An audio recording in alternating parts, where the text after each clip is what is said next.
This video gives you a breakdown and ranking of every NBA team's best small forward, at a position that requires you to score on and defend in some cases the best players we've ever witnessed. This ranking's based off each three-man's production on both ends of the floor. First, a shout out to Kartik Sath saying Pascal Siakam's his favorite power forward, stating one of his favorite moments as Pascal's block on LeBron early this season. I definitely agree, that was beastly. Great take from Kartik. Question coming up for next vid. Shout out yearly top 5 get rewards. For more info, you can DM me on Instagram or Twitter at DFlowHoops. And if you enjoy this ranking, feel free to follow me there as well. Number 30, Josh Okogie of the Minnesota Timberwolves. This doesn't at all mean Josh is one of the worst players at small forward. Remember, every player you're going to see ranked today is the best player on their team at this position, so don't get me wrong, Wolves fans. I think your wing Okogie has a ton of potential at 21 in his second season. He made headlines with a dominant shutdown and game-winning block on the Beard back in his rookie year. However, in 2018-19, he shot just 38% from the field. Luckily, in his sophomore year, the slashing Okogie's vamped his field goal percentage to respectability. He is still just shooting a measly 26% from deep, though. Number 29, Tony Snell of the Detroit Pistons. We're not taking into account how overpaid a player is, but I think it's important to note that Tony received $44 million in guaranteed money from the Bucks back in 2017. Now on the Pistons, he provides just 8 points in 27.8 minutes. The percentages seem impressive on the surface, but here's the catch. In 59 games, Snell shot an average of just 6.5 times per game, and that's for good reason. The man's fairly limited offensively. Number 28, Reggie Bullock of the New York Knicks. Bullock's played only 29 of 62 games so far, but was valuable when manning the small forward spot for the dictator-ran Knicks. According to ESPN, the source for every real plus-minus ranking you'll see today, Reggie was right in between some reputable three-men in that telling advanced stat. Number 27, Trevor Ariza of the Portland Trail Blazers. It didn't seem like long ago when Trevor Ariza was one of the best 3-and-D players across the NBA, with the Washington Wizards and then the Houston Rockets in his prime. That day's come and gone, but the 34-year-old can still get it done at a pretty damn solid clip. Number 26, Troy Brown Jr. of the Washington Wizards. TBJ has as much upside as anyone in the game. 2018's 15th pick at 6'6", was showing off his shifty handles and beastly athleticism in his second pro season. Troy was getting better with every game of experience he had, just getting more and more comfortable as a young player in this league. The 20-year-old can be as good as he wants. Number 25, Otto Porter Jr. of the Chicago Bulls.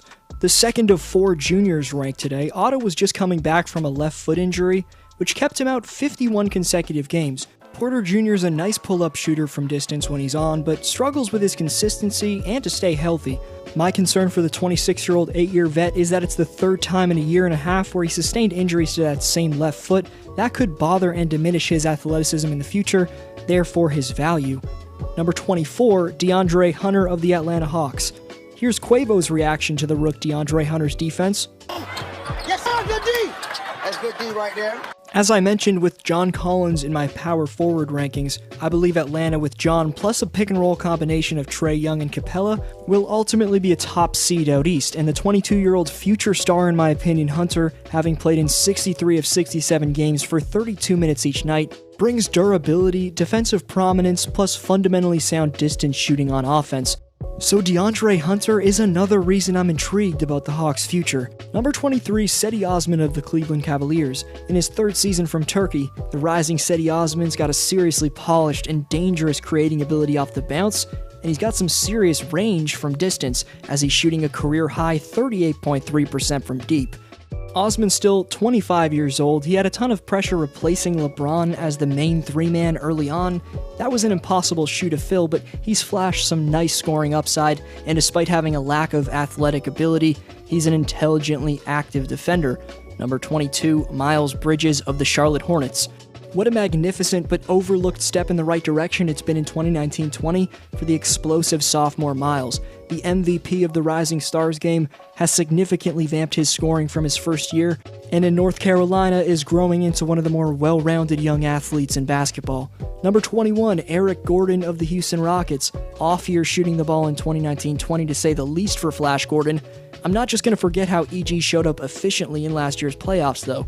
In those playoffs, he put up 18 per game, a field goal percentage and 3-point percentage, of 45 and 40, plus a block per night in 11 games. For that reason, he ranks over some impressive potential stars in a few years in Bridges and Hunter, but the 37% shooting doesn't do Eric any favors.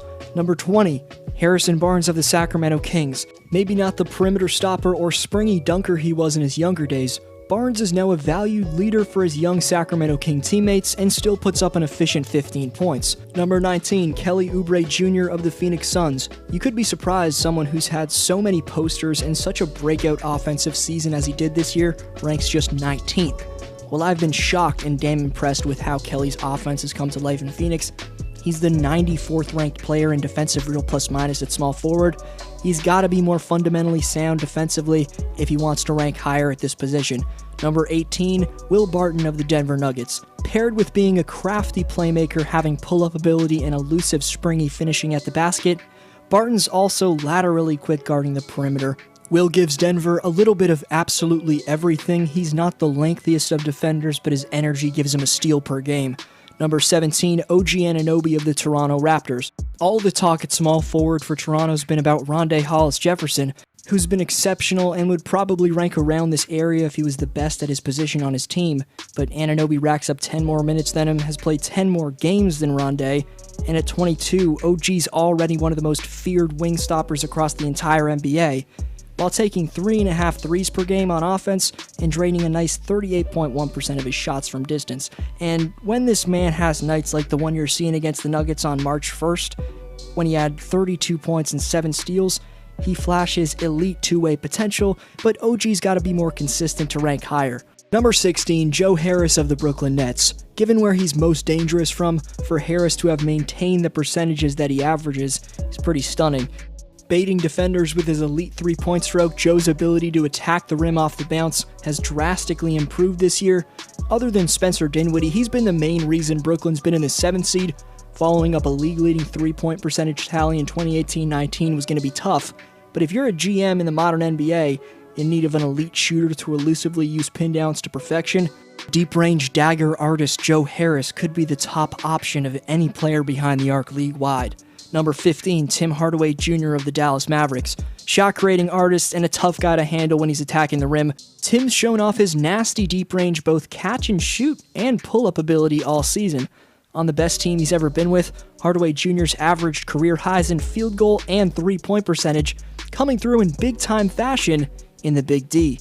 Number 14, Royce O'Neal of the Utah Jazz.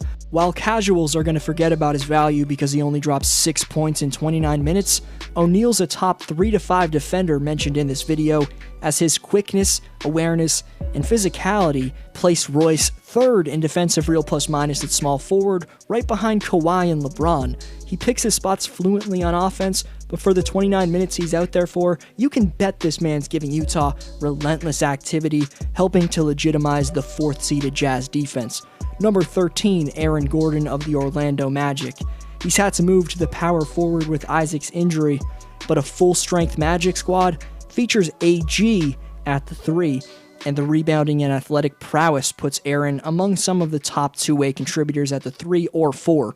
Along with the overwhelming board getting he brings to the table, I love the 4 assists he gives the Magic. But switch ends, and you'll see Gordon as an extremely sound defender, both on the perimeter and at the rim, which is where he's most valuable in my opinion.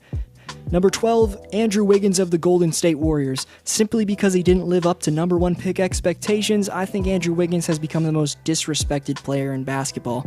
Being a number 1 or even number 2 option isn't for everyone. Andrew's had bad luck being forced into that position.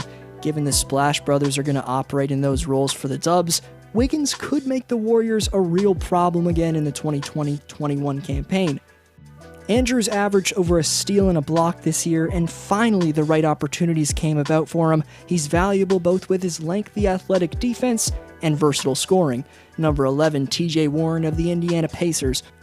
You're about to see who's number 1 in field goal percentage at small forward, but second is TJ Warren, who's leading a team in scoring that was competing for home court advantage in the first round.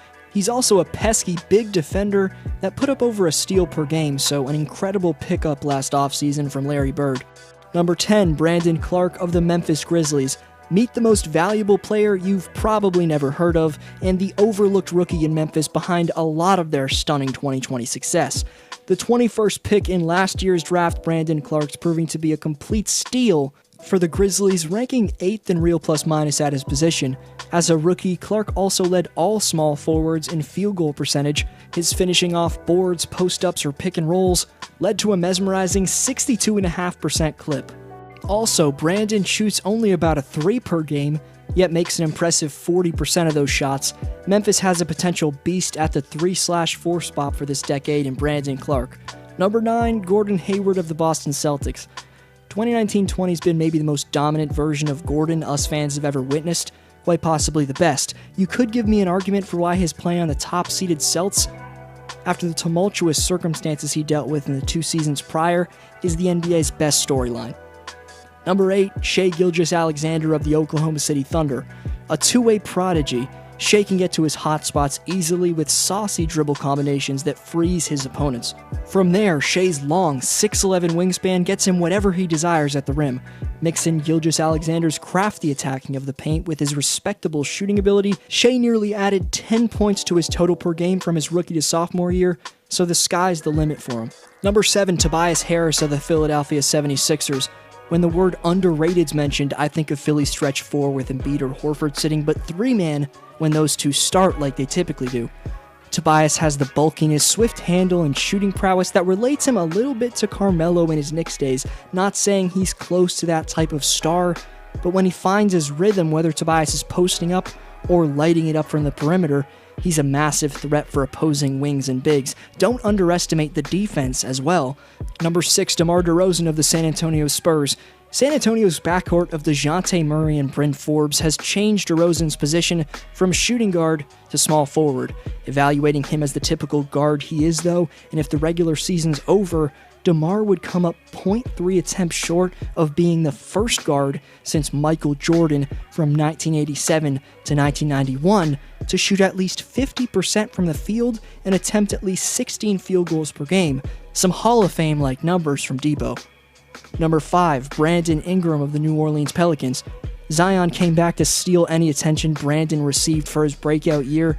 However, the former Lakers trade from the GM, while at first seemed like a misfortune, now just seems like a blessing, as a change of scenery plus another year of development has granted the now proven to be utter phenom of a wing creator B.I. an opportunity he's fully capitalized on. The man just made his first All-Star team. Number 4, Jimmy Butler of the Miami Heat. Speaking of changing teams, here's Butler revealing what made him leave the 76ers. At what point did you realize that? At what point did... And that fucking meeting in the office, and I told you that. I told you that. So Brett brings me, you, Joe and Ben. This is pre-Tobias trade. Yeah. And we're all sitting in there, and nothing got accomplished at all. So I was like, and I told you this as we walked out. JJ, why would I ever go back in there again? Nothing's getting accomplished. Nobody's saying nothing to anybody. And we just sitting in here watching film, and you can literally hear the thing just clicking. We all just looking around. Some fine storytelling from Jimmy, I must say, but with more vocal, tougher players on his new Heat team, from Goran Dragic to a veteran like rookie and Kendrick Nunn, to the breakout Bam Adebayo or wing sniper Duncan Robinson, Jimmy seemed to have made more than the right move in free agency. Number 3, Chris Middleton of the Milwaukee Bucks. Antetokounmpo's steadily elite second fiddle averaged nearly 25 after the All-Star break, and I just called Joe Harris best spot-up shooter in the game. But with the iconic Chef Curry, who's changed the game so drastically, injured, I'd argue Middleton could be the best of not just anyone at small forward creating off the bounce and letting it fly from three-point range, but at least this season, any player league-wide at doing that. Number 2, Kawhi Leonard of the LA Clippers. Based off Kawhi's continued mauling of the NBA after a postseason that'll live on for eternity, you could pitch me an argument for why the Claw's still number 1 in the world. If you're interpreting me ranking him as second because he's dropped off, that isn't the case. Fact is that the Charles Barkley dubbed cyborg Kawhi Leonard is a top 3 to 5 all-time great wing defender, and his utter shot-creating mastery is still at its 2019 playoff level. Even though he was hurting all playoffs long in 2019, he put the 6 on his back, and the load management he gets flack for this year is overblown, I think. He tortured his body in that postseason, many forget that. But what the all-time great never gets credited for because he's thought of as a quiet guy is his leadership by example, which makes W's for any team he plays for easy to come by. He's one of the greatest players of all time, and he's only 28 years old in the heart of his prime. Number 1, LeBron James of the LA Lakers. I'm sorry, Clippers/Kawhi fans, I promise this isn't me being a salty Toronto native over the fact that Kawhi left us. Are you sure about that? What I'm sure about is that King James has regained the throne in 2019-20. In his last matchup with Kawhi, the King not only scored on the best perimeter defender in basketball several times, but made him look silly. Bron's revamped defense with another superstar next to him has made him shockingly, at 35 years old, look like the best player in the world again. From the beastly playmaking to the overwhelming drives we're seeing, this is an utter basketball genius and a physical specimen. You can place that crown on his head and leave it there for the foreseeable future as far as I'm concerned. LBJ deserves his respect as the greatest on the planet, hopefully entering another playoff run if we get basketball this year. If you enjoyed for NBA stories, team rankings, and top 10s, be sure to subscribe so you don't miss anything, and make sure you check out my power forward and center rankings.